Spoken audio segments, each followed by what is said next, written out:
विद्यार्थी मित्रांनो, आधुनिक वाङ्मय प्रकाराचा अभ्यास आपण करीत आहोत. माझे विद्यापीठ हा नारायण सुर्वे यांचा कविता संग्रह आपल्याला अभ्यासाला लावण्यात आलेला आहे. पहिल्या प्रकरणामध्ये आपण कविता, तिचे स्वरूप, वैशिष्ट्ये आणि कवितेचे प्रकार अभ्यासले. त्यामध्ये आधुनिक मराठी कवितेची वाटचाल आपण अभ्यासली. स्वातंत्र्यपूर्व काळातील कविता आणि स्वातंत्र्योत्तर काळातील कविता यांचा एक स्थूल परामर्श किंवा आढावा आपण त्यामध्ये घेतला. स्वातंत्र्योत्तर काळातील कविता अभ्यासताना 1960 नंतर आलेला दलित कवितेचा जो प्रभाव आहे तर तो आपल्याला येथे अभ्यासायचा आहे. आणि त्या प्रवाहामध्ये नारायण सुर्वे यांचे स्थान काय आहे, त्यामध्येही माझे विद्यापीठ या कविता संग्रहाचे स्थान काय आहे हे देखील आपल्याला येथे अभ्यासायचं आहे. माझे विद्यापीठचे स्वरूप, त्याची वैशिष्ट्ये आपल्याला अभ्यासायची आहेत. विद्रोही कविता म्हणजे सामाजिक बांधिलकी मानणारी, क्रांतिप्रवण वळणाची व पुरोगामी आशयाची कविता. खरं तर दलित कवितेचा आविष्कारही विद्रोही रूपातच होतो, पण तिच्या गाभ्यात भारतीय समाजव्यवस्थेतील जाती आणि वर्ण यांनी होणाऱ्या अन्यायाची चीड अधिक असते. तर विद्रोही कवितेत साम्यवादी तत्त्वज्ञानातील वर्गविग्रहाची, संघर्षाची भूमिका असते. हा फरक या दोघं प्रकारामध्ये असलेला आपल्याला दिसतो आणि अभ्यासक तो फरक मानतात.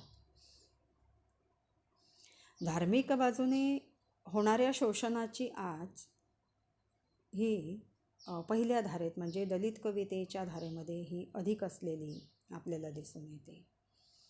तर विद्रोही कवितेमध्ये आर्थिक अंगाची आच दुसऱ्या प्रवाहामध्ये असलेली दिसते, म्हणजे साम्यवाद दुसऱ्या प्रवाहामध्ये अधिक व्यापकपणे किंवा जास्त विस्तृतपणे आलेला आपल्याला दिसून येतो. परंतु मुक्तीचा ध्यास दोन्ही ठिकाणी असलेला दिसतो आणि म्हणून या दोन्ही धारा एकमेकीत मिसळू शकतील किंवा मिसळलेल्याही आपल्याला दिसून येतात. विद्रोही कवितेतील क्रांतिप्रवणता, समाजमनस्कता थेट केशवसुतांपासून दाखवता येते, पण साम्यवादी समाजवादी जाणीवांचे प्रस्फुरण अनंत काणेकरांपासून दाखवता येते.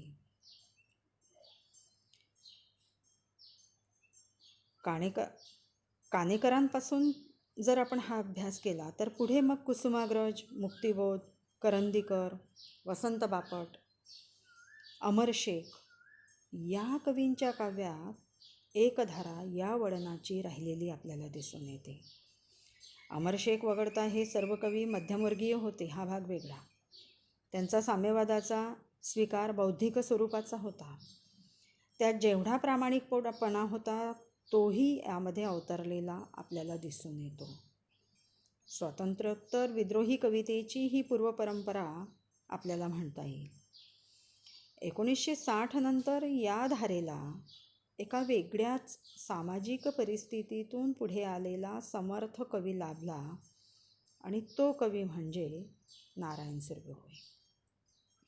त्यांचे एसागामी ब्रह्म 1962ला आलेला कविता संग्रह, माझे विद्यापीठ 1967ला आलेला कविता संग्रह आणि जाहीरनामा 1975 असे हे जे 3 कविता संग्रह आहेत, तर या 3 कविता संग्रहांकडे आपण जर बघितलं, याचा अभ्यास केला तर सामाजिक बांधिलकीची भूमिका मोठ्या श्रद्धेने स्वीकारणारी, वैश्विक जाणीवेचा उद्गार काढणारी ही कविता आहे आणि तिचा दर्जाही अव्वल आहे हे आपल्याला दिसून येतं.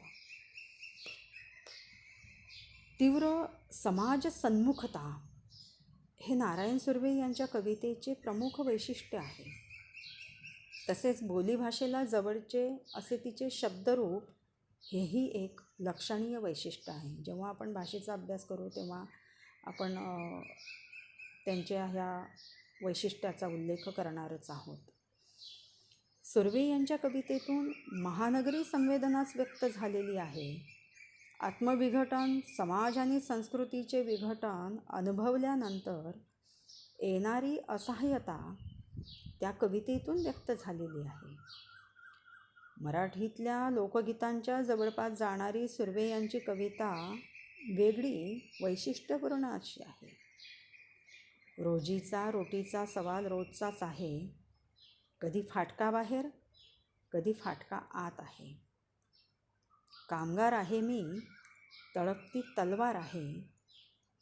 सारस्वतांनो, थोडासा गुन्हा करणार आहे. ही त्यांची लोकगीतांच्या जवळपास जाणारी जी भाषा आहे, तर हे एक वैशिष्ट्य आहे त्यांच्या ह्या कवितेचं. आणि त्यांचा जो काळ होता, त्या काळामध्ये साध्या सरळ भाषेत बदलाची भाषा बोलणारे सुर्वेंची कविता समग्र समाज परिवर्तनाचे एक स्वप्न आहे आणि ते त्यांच्या कवितेच्या मुळाशी आहे. हे स्वप्न त्यांच्या कविता संग्रहांनी जोपासले आहे. एसागामी ब्रह्म यातून समाज परिवर्तनाची उत्कट तळमळ दिसून येते. जीवनावरची अदम्य श्रद्धा हा सुर्वे यांच्या काव्याचा मूल स्रोत आहे. जगणे कठीण झाले आहे तरी जगायचे आहे. सहाण्यासारखे अजून पुष्कळ सहायचे आहे. हे भान वागवीत या संग्रहातील कविता सामान्यांच्या व्यथावेदनांचे चित्रण करतात. सुर्वेंच्या कवितेतून कष्टकरी जनतेच्या दैनंदिन दुःख आणि यातनामय परंतु उज्ज्वल उद्यासाठी आसुसलेल्या मनाचे दर्शन होते. हे वैशिष्ट्य आहे. सुर्वेंच्या कवितेत मुंबई वेगळ्या रूपात भेटते. मुंबई हे कामगारांचे, कष्टकरी लोकांचे शहर आहे याची जाणीव त्यामागे आहे. तसेच सुर्वे यांच्या कवितेत विद्रोहाची जाणीव येते. तसेच त्यांच्या काव्यातून श्रमिक, पीडित जनतेच्या जीवनाचे प्रभावी चित्र उभे झालेले आपल्याला दिसून येतं. सुर्वेंच्या कवितेत गिरण्यातून काम करणारी माणसे आहेत, कामगार आहेत, नालबंद नायकिनी आहेत, वेश्या आहेत, पोस्टर चिकटवणारी मुले आहेत. अशा विविध स्तरातील माणसे त्यांच्या कवितेमध्ये आढळतात. तळागाळातील माणसांच्या जाणीवा, विचार, स्वप्ने सुर्वे यांच्या कवितातून आविष्कार साधतात.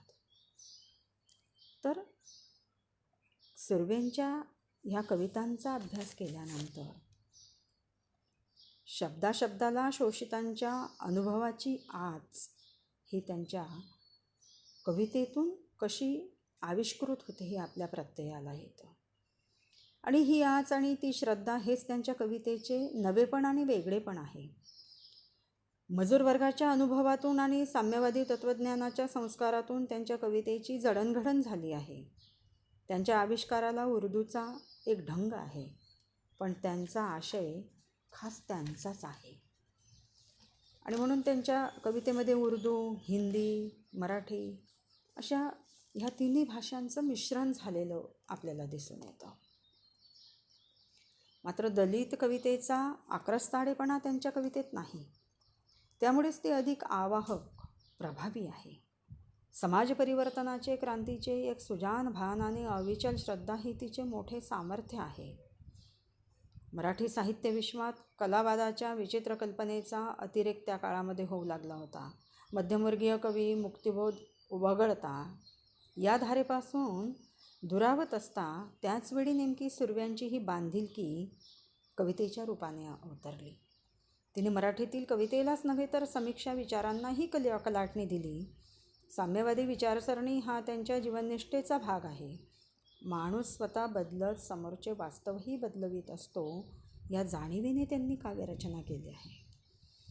आणि म्हणूनच त्यांच्या भाषेमध्ये हे असे उर्दू, हिंदी, ग्रामीण, कोकणी, नागरी अशा मराठीचे एक वेगळंच रसायन आपल्याला तयार झालेलं दिसते. आणि याच कारणास्तव त्यांची कविता या काळावर ठसा उमटवून जाते. तर हे असं एक वेगळं वैशिष्ट्य त्यांच्या कवितेचं या समकालीन कवितेपेक्षा, समकालीन कवींपेक्षा असलेलं आपल्याला दिसून येतं.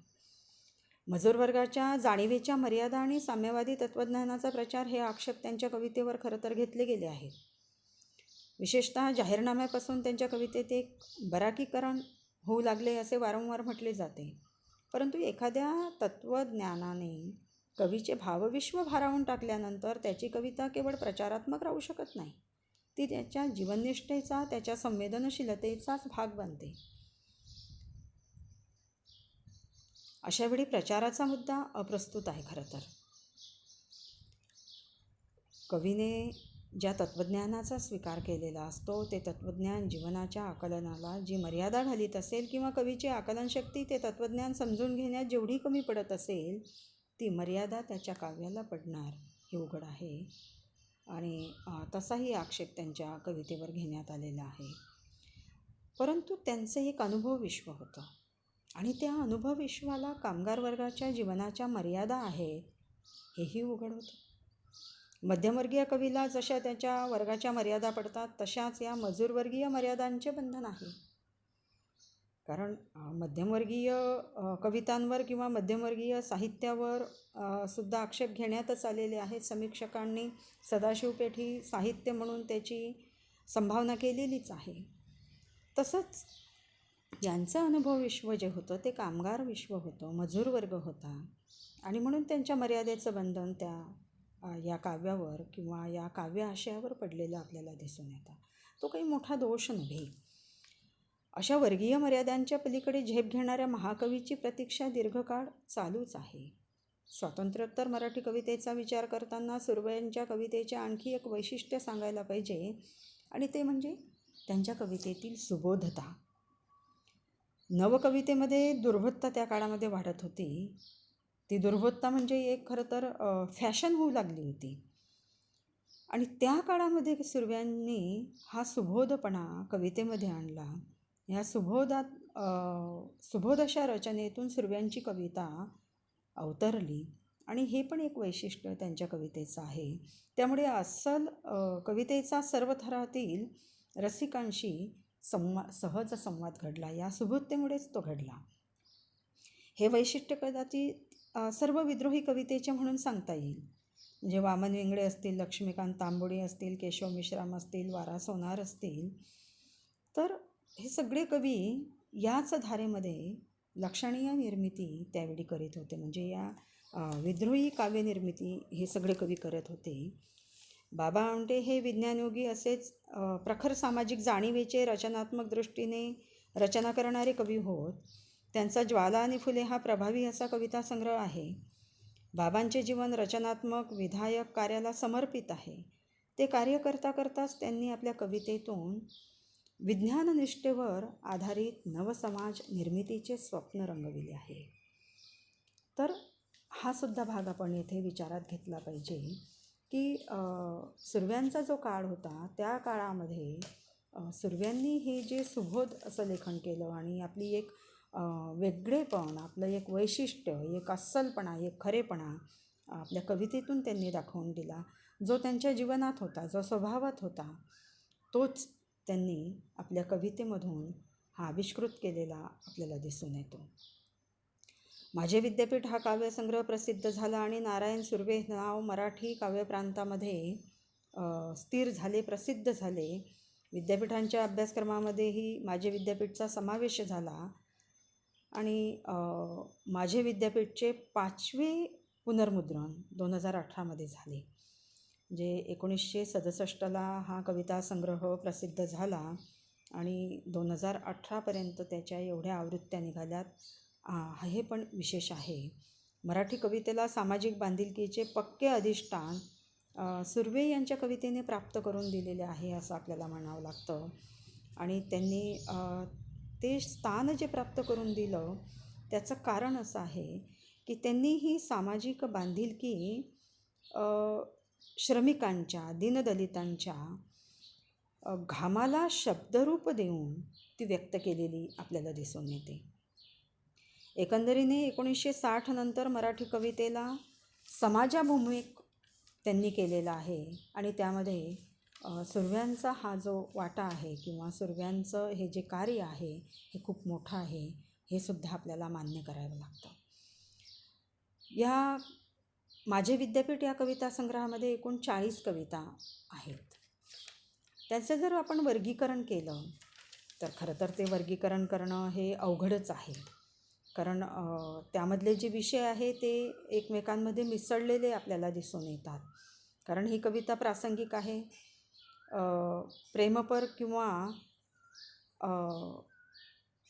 नेहरू गेले त्यावेळची गोष्ट ही एकच कविता प्रासंगिक आहे. बाकी निसर्ग वर्णनपर, खूप सारं असा व्यक्तिगत संदर्भ किंवा प्रेमपर, या सगळ्या संदर्भाशी तिची फारशी बांधिलकी असलेली आपल्याला दिसत नाही. काही आत्मपर स्वरूपाच्या कविता आहेत, प्रेमपर कवितासुद्धा आहेत, परंतु असे खूप असं ठळकपणे आपल्याला असं या सगळ्या संदर्भाशी बांधिलकी आहे असं सांगता येत नाही. तर तिची बांधिलकी जी आहे, म्हणजे या स्वरूपाच्या कवितासुद्धा या कविता संग्रहामध्ये आहेत, परंतु तिची खरी बांधिलकी आहे ती आपल्या संस्कृतीशी, सामाजिक विषमतेशी, दारिद्र्याशी, माणूस म्हणून जगत असताना वाट्याला येणाऱ्या अनंत यातनांशी ही बांधिलकी आहे. म्हणून या संग्रहातील प्रत्येक कविता ह्या बाह्यतः स्वतंत्र वाटत असल्या तरी अंतस्थपणे त्या एकमेकींशी बांधलेल्या आहेत, गुंतलेल्या आहेत, हे आपल्याला जाणवतं. तरीही अभ्यासाच्या सोयीसाठी आपण जर वर्गवारी केली ह्या कवितांची, तर ती एकूण 6 भागांमध्ये आपल्याला करता येईल. म्हणजे आत्मपर स्वरूपाच्या काही कविता आहेत, वैचारिक चिंतनपर स्वरूपाच्या त्यांच्या कविता आहेत, सामाजिक स्वरूपाच्या कविता आहेत, प्रासंगिक कविता आहेत, प्रेम आणि कुटुंबवत्सल अशा कविता आहेत. त्यामध्ये स्त्री जीवनाचं स्त्रीदर्शन आपल्याला ह्या कवितांमधून जास्त स्वरूपामध्ये किंवा जास्त प्रमाणामध्ये होतं.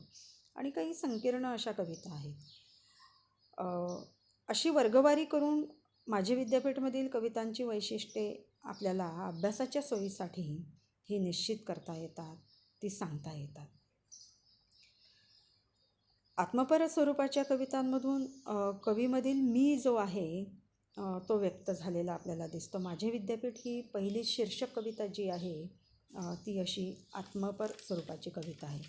परंतु आत्मपर स्वरूपाच्या ह्या कवितांमध्येही कामगार विश्वसुद्धा आहे, मार्क्सवादी जाणीवसुद्धा आहे, त्यामध्ये स्त्रीदर्शनसुद्धा झालेलं आपल्याला दिसून येतं. आणि एकंदरीने जर आपण बघितलं तर ह्या सगळ्या कवितांमधून थोड्याफार फरकाने हे सगळे मुद्दे आपल्याला अभ्यासता येतात, किंवा हे सगळे जे वर्गवारी आपण केलेले जे आहे या कवितांची, तर हे सगळे घटक या सगळ्या कवितांमध्ये थोड्याफार फरकाने आपल्याला दिसून येतात. आणि म्हणून ह्या कवितांची ही वर्गवारी जी आहे ती फक्त अभ्यासासाठी आपण करीत आहोत, किंवा एक आपल्याला समजण्यासाठी ही वर्गवारी आपण इथे करीत आहोत हे लक्षात घ्यावं. आणि या वर्गवारीतूनच या माझे विद्यापीठचं स्वरूप आणि वैशिष्ट्ये आपल्या लक्षात मग येतील. कारण ज्यावेळी आपण वैशिष्ट्य अभ्यासतो तर त्यावेळी असे ठळक काही आपल्याला घटक सांगावे लागतात, ठळक काही अशा गोष्टी आपल्याला ह्या समजून घ्याव्या लागतात. आणि म्हणून ह्या कामगार विश्वांचं जे प्रतिबिंब या कवितांमधून पडलेलं आहे, म्हणजे ज्या आत्मपर स्वरूपाच्या कविता आहे पण त्याच्यामध्ये कामगार विश्व असलेलं आपल्याला दिसतं, हा मजूर वर्ग त्यामध्ये असलेला दिसतो, कष्टकरी श्रमिक वर्ग त्यामध्ये असलेला दिसतो, आणि त्यामधूनच हा जो मी आहे हा मी कसा घडत गेला हे पण आपल्याला यामध्ये दिसतं. तर अशी काही वैशिष्ट्ये आपल्याला या माझे विद्यापीठची सांगता येतात. पुढच्या तासाला आपण भेटूया, येथे थांबूया. धन्यवाद.